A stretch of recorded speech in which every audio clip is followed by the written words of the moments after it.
When it comes to the current threat landscape, what makes our current situation unique, and I would add particularly serious, is the fact that we're seeing so many different threat areas all elevated at the same time. And I'm proud of the work the FBI's agents, analysts, and professional staff are doing all across the country and around the world every day to rise to that challenge and protect the American people. Protecting the American people from terrorist attack remains the FBI's #1 priority. As I've said before, the greatest threat we face on the terrorism front here in the homeland is from what are effectively lone actors or small cells. And whether you're talking about a domestic violent extremist acting in furtherance of some ideological goal, or a homegrown violent extremist looking to advance the interests of a foreign terrorist organization, these actors often move very quickly from radicalization to action and often use easily obtainable weapons, think a gun, a knife, a car, a crude IED, against soft targets, which is really just intelligence community speak for everyday people going about their everyday lives. Overseas, ISIS and al-Qaeda still aim to inspire, plan, and launch attacks against the United States and our allies, both abroad and here at home. As the Zawahiri strike this summer in Kabul reinforces, the threat of foreign terrorist organizations like al-Qaeda attempting to reconstitute in Afghanistan following our withdrawal is very real, and our ability to gather valuable intelligence on the ground inside Afghanistan has been reduced. That's just a reality, and all of that places a premium on our continued collaboration with our partners, both within the U.S. government and internationally. We have to stay on the balls of our feet and use all of the tools available to us. On top of that, countries like China, Russia, Iran, North Korea are all growing more aggressive, more brazen, more capable. They're coming at us from all angles to undermine our core democratic institutions, our national security, and our rule of law. Of those countries, the greatest long-term threat to our nation's ideas, innovation, and economic security, our national security, is that from China. The Chinese government aspires to equal or surpass the U.S. as a global superpower and influence the world with a value system shaped by undemocratic, authoritarian ideals. But we are confronting that threat head-on.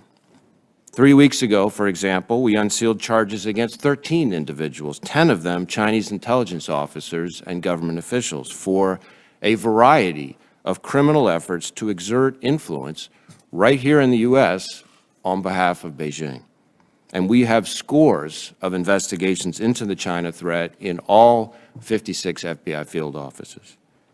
On the cyber front, China's vast hacking program is the world's largest by a mile, and they have stolen more of Americans' personal and business data than every other nation combined.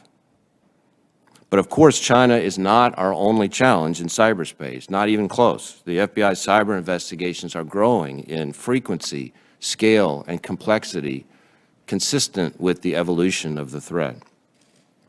We're investigating over 100 different ransomware variants, each with scores of victims, as well as a host of other novel threats posed by both cyber criminals and nation states alike.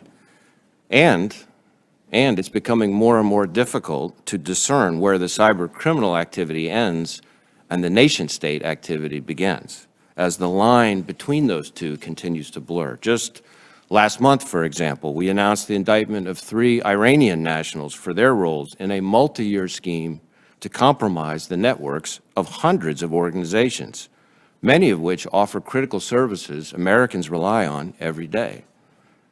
To these sorts of actors, nothing is off limits, not even, for example, Boston Children's Hospital, which they set their sights on in the summer of 2021. Now, fortunately, before they could successfully launch their attack, we received a tip from a partner, and working closely with the hospital, we were able to identify and defeat the threat, protecting both the network and the sick kids who depend on it. Our opponents in this space are relentless, and we have to keep responding in kind. And I can assure you that we're going to continue to be aggressive and creative as we run joint sequenced operations with our partners against those adversaries, removing their malware, taking down their botnets, and hunting them down all over the world. Now, that is just a snapshot, really, of some of the many threats we're tackling, and doesn't even include things like our efforts to combat violent crime, where this summer, working with our state and local partners, we arrested on average 50 violent criminals every day.